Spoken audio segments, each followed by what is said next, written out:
آج ہم ایک ایسے موضوع کی گہرائی میں اتر رہے ہیں جو تاریخ، حکمت عملی اور روحانیت کو ایک ساتھ بنتا ہے۔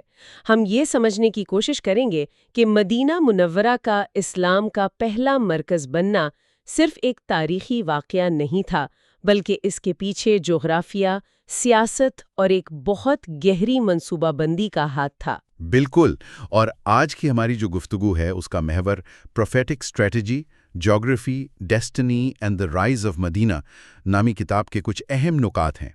ہمارا مقصد یہ سمجھنا ہے کہ کس طرح پیغمبر اسلام صلی اللہ علیہ وآلہ وسلم نے اس وقت کے یعنی جغرافیائی حالات، تجارتی راستوں اور سیاسی کشمکش کو اپنے مشن کی تکمیل کے لیے استعمال کیا۔ اور اس میں آج کے ہمارے ڈیجیٹل دور کے لیے کیا سبق پوشیدہ ہے؟ جی، اور بات یہیں سے دلچسپ ہونا شروع ہوتی ہے کہ اسلام کا ظہور کسی خلا میں تو نہیں ہوا۔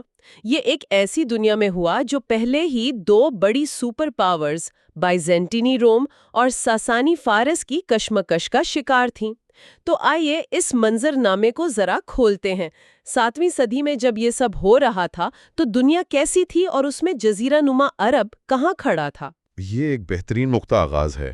دیکھیں، تصور کریں ایک ایسی دنیا کا جس پر دو بڑی طاقتوں کا راج ہے، رومی اور فارسی سلطنتیں۔ لیکن یہ دونوں سلطنتیں صدیوں سے ایک دوسرے کے خلاف جنگیں لڑ رہی تھیں۔ خاص طور پر 7ویں صدی کے آغاز میں تو ان کی جنگیں اپنے عروج پر تھیں۔ اس مسلسل لڑائی نے انہیں اندر سے بالکل کھوکھلا کر دیا تھا۔ کھوکھلا کس لحاظ سے؟ یعنی صرف فوجی طور پر کمزور ہو گئی تھیں؟ نہیں، ہر لحاظ سے ان کی معیشتیں تباہ ہو چکی تھیں، خزانے خالی تھے اور عوام پر ٹیکسوں کا بوجھ ناقابل برداشت تھا۔ معاشرے میں شدید طبقاتی تقسیم تھی اور مذہبی اختلافات، خاص طور پر بازنطینی سلطنت میں عیسائیت کے مختلف فرقوں کے درمیان وہ شدید نفرت کی وجہ بنے ہوئے تھے، تو وہ ایک دوسرے سے لڑ کر تھک چکے تھے۔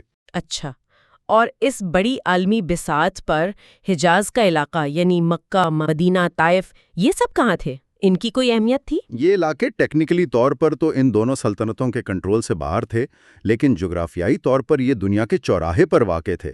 حجاز جو ہے وہ ایشیا کو افریقہ اور بحیرہ روم سے ملانے والا ایک اہم تجارتی کوریڈور تھا۔ یعنی یمن سے مسالے، بخور اور دیگر قیمتی سامان لے کر قافلے شام اور مصر کی منڈیوں کی طرف جاتے تھے اور وہ راستہ حجاز سے ہو کر گزرتا تھا۔ تو یہ ایک طرح کا نو مینز لینڈ تھا جو عالمی تجارت کے لیے انتہائی اہم تھا۔ یعنی ایک ایسا علاقہ جو بڑی طاقتوں کی براہ راست لڑائی سے تو بچا ہوا تھا، لیکن دنیا سے کٹا ہوا بھی نہیں تھا۔ بالکل، اور کتاب کا ایک اہم نقطہ یہ ہے کہ وحی کے نزول کے لیے ایک ایسے ہی مقام کا انتخاب کیا گیا جو دنیا کا سنگم تھا۔ یہ اس بات کی علامت تھی کہ یہ پیغام کسی ایک قوم کے لیے نہیں بلکہ پوری انسانیت کو جوڑنے کے لیے آیا ہے۔ ان حالات میں اسلام ایک تیسری آواز بن کر ابھرا جو ان تھکی ہوئی سلطنتوں کے مسائل کا ایک نیا اور کہہ لیں کہ تازہ حل پیش کر رہا تھا۔ تو اس پورے منظرنامے میں مکہ کا کیا کردار تھا؟ بظاہر تو وہ ہر لحاظ سے ایک مرکز بننے کے لیے موزوں لگتا ہے۔ وہاں خانہ کعبہ بھی تھا، یعنی روحانی مرکزیت حاصل تھی، اور تجارت بھی عروج پر تھی۔ آپ نے بالکل صحیح کہا، مکہ کی حیثیت دوہری تھی۔ ایک طرف وہ پورے عرب کا روحانی دل تھا جہاں قبائل حج کے لیے آتے تھے، اس کی وجہ سے اسے ایک مقدس مقام کا درجہ حاصل تھا۔ دوسری طرف قریش کے کنٹرول میں ہونے کی وجہ سے وہ خطے کا سب سے بڑا تجارتی مرکز تھا۔ وہ ان تجارتی راستوں کی حفاظت کے بدلے قافلوں سے ٹیکس وصول کرتے تھے اور ان کے اپنے قافلے بھی پورے خطے میں سفر کرتے تھے۔ تو پھر مسئلہ کیا تھا؟ اگر سب کچھ تھا، پیسہ، روحانیت، مرکزی حیثیت، تو پھر اسلامی ریاست کی بنیاد وہاں کیوں نہیں رکھی گئی؟ ہجرت مدینہ کی طرف کیوں ہوئی؟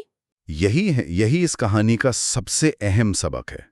مکہ کی قیادت یعنی قریش کے سردار وہ اس معاشی طاقت کی وجہ سے شدید تکبر اور ضد کا شکار ہو چکے تھے۔ ان کا پورا سماجی ڈھانچہ اور ان کی طاقت اسی تجارتی نظام پر کھڑی تھی، اور وہ اس میں کسی بھی قسم کی تبدیلی کے لیے تیار نہیں تھے۔ اسلام کا پیغام مساوات، انصاف اور اخلاقیات پر مبنی تھا، جو ان کے مفاد پرستانہ نظام کے لیے ایک براہ راست خطرہ تھا۔ یعنی وہ تبدیلی کو اپنے لیے ایک معاشی اور سماجی خطرے کے طور پر دیکھ رہے تھے؟ جی ہاں، ان کے لیے دین ایک کاروبار بھی تھا۔ وہ خانہ کعبہ کی مرکزیت کو اپنے فائدے کے لیے استعمال کرتے تھے۔ جب معاشی طاقت اخلاقی اقدار کے بغیر ہو تو وہ معاشرے کو جوڑنے کے بجائے توڑنے لگتی ہے۔ قریش کا نظام اسی کی مثال تھا۔ وہ کسی بھی ایسی آواز کو دبانے کے لیے تیار تھے جو ان کے سٹیٹس کو چیلنج کرے۔ یہ تو آج بھی بہت متعلقہ لگتا ہے نا؟ جہاں طاقت اور پیسہ اخلاقیات سے الگ ہو جائیں، وہاں نظام میں تبدیلی کی گنجائش ختم ہو جاتی ہے۔ بالکل۔ تو اگر مکہ اپنی تمام تر روحانی اور معاشی طاقت کے باوجود اس تبدیلی کے لیے صحیح جگہ نہیں تھی، تو سوال یہ ذہن میں آتا ہے کہ پھر صحیح جگہ کون سی تھی؟ اور یثرب میں ایسی کیا خاص بات تھی کہ تاریخ کا دھارا اس کی طرف مڑ گیا؟ یثرب جو بعد میں مدینہ بنا، وہ ہر لحاظ سے مکہ سے مختلف تھا۔ وہاں کا ماحول، وہاں کے لوگ، سب کچھ بہت الگ تھا۔ سب سے پہلی اور بنیادی بات تو یہ کہ یہ ایک زرخیز نخلستان تھا۔ وہاں کھیتی باڑی ہوتی تھی، کھجوروں کے باغات تھے۔ جس کا مطلب ہے کہ وہاں ایک خود کفیل معیشت کی بنیاد رکھی جا سکتی تھی جو مکے کے تاجروں پر انحصار سے آزاد ہو۔ بالکل، یہ تصویراتی خود مختاری کا پہلا قدم تھا۔ دوسرا اہم فرق وہاں کے لوگ تھے۔ یثرب میں دو بڑے عرب قبیلے اوس اور خزرج آباد تھے۔ یہ دونوں قبیلے آپس میں صدیوں سے لڑ رہے تھے اور ان کی جنگوں نے انہیں تھکا کر رکھ دیا تھا۔ وہ امن کے لیے کہہ لیں کہ بے چین تھے۔ لیکن کیا یہ قبائلی تنوع اور پرانی دشمنی ایک کمزوری نہیں تھی؟ تاریخ تو ہمیں یہی بتاتی ہے کہ ایسی جگہوں پر اندرونی اختلافات ریاست کو کھا جاتے ہیں۔ کیا یہ ایک بہت بڑا جوا نہیں تھا؟ بظاہر یہ ایک بہت بڑا رسک تھا، لیکن یہی سب سے بڑا موقع بھی تھا۔ وہ جنگ سے اتنا تھک چکے تھے کہ وہ کسی بھی ایسے شخص یا نظریے کے ساتھ دینے کو تیار تھے جو ان کے درمیان صلح کروا سکے اور امن قائم کر سکے۔ ان میں تبدیلی کی ایک گہری پیاس تھی جو مکہ کے مطمئن اور امیر سرداروں میں نہیں تھی۔ اس کے علاوہ وہاں یہودی قبائل بھی آباد تھے جو اہل کتاب تھے اور ایک منظم سماجی اور قانونی نظام رکھتے تھے۔ اس کا مطلب تھا کہ یثرب کے لوگ توحید کے تصور سے اجنبی نہیں تھے۔ تو مدینہ نے ایک طرح سے تبدیلی کے لیے ایک زرخیز زمین فراہم کی، مادی طور پر بھی اور سماجی طور پر بھی۔ ایک طرف کھیتی باڑی سے استحکام ملا تو دوسری طرف جنگ سے تھکے ہوئے لوگ ایک نئے نظام کے لیے تیار تھے۔ جی، اور تیسرا تصویراتی فائدہ تھا مکہ سے اس کا فاصلہ۔ یہ اتنا دور تھا کہ قریش فوری طور پر کوئی بڑی فوجی کارروائی نہیں کر سکتے تھے، لیکن اتنا قریب بھی تھا کہ مکہ کے تجارتی راستوں پر نظر رکھی جا سکتی تھی۔ اس فاصلے نے نئی اسلامی ریاست کو اپنے پاؤں پر کھڑا ہونے کے لیے ضروری وقت اور تحفظ فراہم کیا۔ کتاب میں ایک بہت ہی دلچسپ بات یہ لکھی ہے کہ پیغمبر اسلام صلی اللہ علیہ وسلم نے اس پورے علاقے کے بنیادی ڈھانچے یعنی ان تجارتی راستوں کو ایک بالکل نئے مقصد کے لیے استعمال کیا۔ یہ کیسے ہوا؟ یہ صرف سامان کی ترسیل کے راستے تھے، ہے نا؟ یہی نبوی حکمت عملی کا کمال ہے۔ جو راستے صدیوں سے صرف دولت اور سامان کی نقل و حمل کے لیے استعمال ہو رہے تھے، انہیں دعوت، سفارتکاری اور علم پھیلانے کا ذریعہ بنا دیا گیا۔ جب مختلف قبائل سے معاہدے ہوئے تو ان کے وفود انہی راستوں سے مدینہ آئے۔ جب روم، فارس، مصر اور حبشہ کے بادشاہوں کو خطوط لکھے گئے تو قاصد انہی راستوں پر سفر کر کے گئے۔ یعنی کل تک جہاں مسالے اور ریشم بکتے تھے، وہاں اب ایک نئی تہذیب کا نظریہ پھیل رہا تھا۔ یہ تو کمال کی سوچ ہے۔ اماد اور ایک نئے عالمی نظام کی بنیاد بن گئیں۔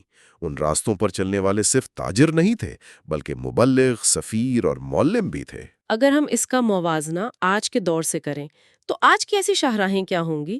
کیا یہ انٹرنیٹ ہے، سوشل میڈیا؟ بالکل، کتاب کا مرکزی نقطہ یہی ہے۔ ہمارے ڈیجیٹل پلیٹ فارمز، ڈیٹا کا بہاؤ، معلومات کی رسائی، یہ ہمارے دور کے تجارتی راستے ہیں۔ لیکن فرق یہ ہے کہ ان پر چلنے والا سامان نظریات، معلومات اور بعض اوقات غلط معلومات ہیں۔ نبوی حکمت عملی یہ سکھاتی ہے کہ ان راستوں پر قبضہ نہیں کرنا، بلکہ ان کے مقصد کو بلند کرنا ہے، انہیں انسانیت کی بھلائی کے لیے استعمال کرنا ہے۔ یہ ایک بہت گہرا نقطہ ہے۔ اچھا، ایک نئے شہر کی بنیاد رکھ دی گئی، لیکن اسے چلانا، خاص طور پر اتنے مختلف گروہوں کے ساتھ، ایک الگ چیلنج ہے۔ مدینہ میں امن کیسے قائم ہوا، خاص طور پر جب وہاں اوس اور خزرج جیسے دشمن قبیلے اور یہودی بھی موجود تھے؟ اس کا جواب ایک تاریخی دستاویز میں ہے جسے میثاق مدینہ کہا جاتا ہے۔ اسے تاریخ کا پہلا تحریری آئین بھی سمجھا جاتا ہے۔ یہ کوئی زبانی معاہدہ نہیں تھا بلکہ ایک باقاعدہ تحریری سماجی معاہدہ تھا، یعنی سوشل کانٹریکٹ جس پر سب نے اتفاق کیا تھا۔ اس میثاق میں ایسی کیا خاص بات تھی جس نے سب کو جوڑ دیا؟ اس نے ایک کثیر المذاہب اور کثیر القبائلی معاشرے کی بنیاد رکھی۔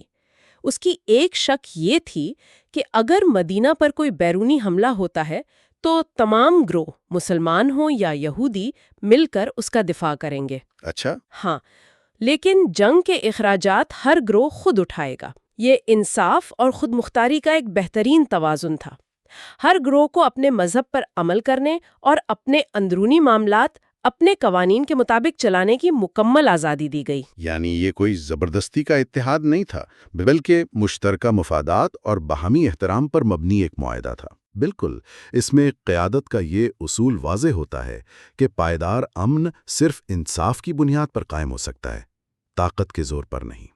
جب ہر گروہ کو یہ احساس ہو کہ اس کے حقوق محفوظ ہیں اور اس کی شناخت کو عزت دی جا رہی ہے، تبھی ایک مستحکم معاشرہ وجود میں آتا ہے۔ مدینہ صرف مسلمانوں کا شہر نہیں تھا، بلکہ اس آئین کے تحت رہنے والے تمام شہریوں کا مشترکہ وطن تھا۔ تو یہ سب تاریخ کی باتیں ہیں۔ آج کی دنیا میں جہاں AI، گلوبلائزیشن اور ڈیجیٹل تقسیم ہے، ہم اس ماڈل سے کیا ٹھوس اسباق سیکھ سکتے ہیں؟ اصول آج بھی وہی ہیں، صرف میدان بدل گیا ہے۔ پہلا سبق ہے تزویریاتی جغرافیہ کا انتخاب۔ آج کا جغرافیہ digital spaces, on line communities اور انفارمیشن نیٹ ورکس ہیں۔ آپ کو اپنا پیغام پھیلانے کے لیے صحیح پلیٹ فارم اور صحیح کمیونٹی کا انتخاب کرنا ہوگا۔ ہر جگہ چیخنے کے بجائے وہاں بات کرنی ہوگی جہاں لوگ سننے کے لیے تیار ہوں۔ لیکن آج کے ڈیجیٹل راستے تو نفرت، تقسیم اور غلط معلومات سے بھرے ہوئے ہیں۔ یہاں انصاف اور اعتماد کی بات کرنا بہت مشکل لگتا ہے۔ اور اسی لیے مدینہ کا ماڈل اور بھی اہم ہو جاتا ہے، جو دوسرا سبق ہے، اخلاقی قیادت۔ ایسی قیادت جو صرف اپنے گروہ کے مفاد کا نہ سوچے، بلکہ سب کے لیے انصاف اور ہمدردی کا معیار قائم کرے۔ ڈیجیٹل دنیا میں اس کا مطلب ہے ایسی کمیونٹیز بنانا جو نفرت کے بجائے تعمیری مکالمے کو فروغ دیں۔ اور تیسرا اور آخری سبق ایک آفاقی پیغام کا ہے۔ مدینہ کا پیغام صرف عربوں کے لیے نہیں تھا، اس نے رنگ، نسل اور زبان سے بالاتر ہو کر انسانیت کو مخاطب کیا۔ آج بھی وہی پیغام کامیاب ہو سکتا ہے جو انسانوں کو جوڑے۔ تو کتاب کا خلاصہ یہ ہے کہ مدینہ نے دنیا کو دکھایا کہ کس طرح ایمان پر مبنی ایک چھوٹا سا شہر صحیح حکمت عملی کے ساتھ ایک عالمی تہذیب کی بنیاد رکھ سکتا ہے۔ جی ہاں، اور یہی آج کے لیے سب سے بڑی امید ہے۔ تبدیلی لانے کے لیے ضروری نہیں کہ آپ کے پاس دنیا کی سب سے بڑی معیشت یا فوج ہو۔ اگر آپ کے پاس ایک واضح ویژن، اخلاقی طاقت اور صحیح حکمت عملی ہے، تو ایک چھوٹا سا مرکز بھی پوری دنیا پر اثر انداز ہو سکتا ہے۔ آج کی گفتگو سے یہ بات بالکل صاف ہو گئی کہ مدینہ کا عروج کوئی معجزاتی اتفاق نہیں تھا، بلکہ یہ نبوت کی روحانی بصیرت اور دنیاوی حکمت عملی کا ایک شاندار امتزاج تھا۔ پیغمبر اسلام صلی اللہ علیہ وسلم نے اس وقت کے زمینی حقائق کو سمجھا اور تجارتی راستوں جیسی عام چیز کو ایمان اور سفارتکاری کی لائف لائن میں بدل دیا۔ بالکل درست۔ ایک عالمگیر سوچ نے ایک نخلستان سے آغاز کیا، لیکن اس نے پوری انسانیت کو اپنی آغوش میں لے لیا۔ کتاب کا ایک آخری سوال آج ہم سب کے لیے ہے، کیا ہم اپنے ڈیجیٹل مدینہ بنا سکتے ہیں؟ یعنی ایسے آن لائن سپیسز یا کمیونٹیز جو نفرت اور تقسیم کے بجائے اتفاق، علم اور اتحاد کی بنیاد پر قائم ہوں؟ یہ واقعی ایک گہرا سوال ہے، اور اسی نقطے پر ہم آج کی گفتگو ختم کرتے ہیں، سامعین کے لیے ایک سوچ چھوڑتے ہوئے۔ آج کی اس شور سے بھری ڈیجیٹل دنیا میں جہاں ہر طرف گروہ بندی اور غلط معلومات کا راج ہے، ایک ایسی آن لائن جگہ یا کمیونٹی بنانے کے لیے پہلا قدم کیا ہوگا جو واقعی اتفاق، انصاف اور مشترکہ علم کی بنیادوں پر قائم ہو؟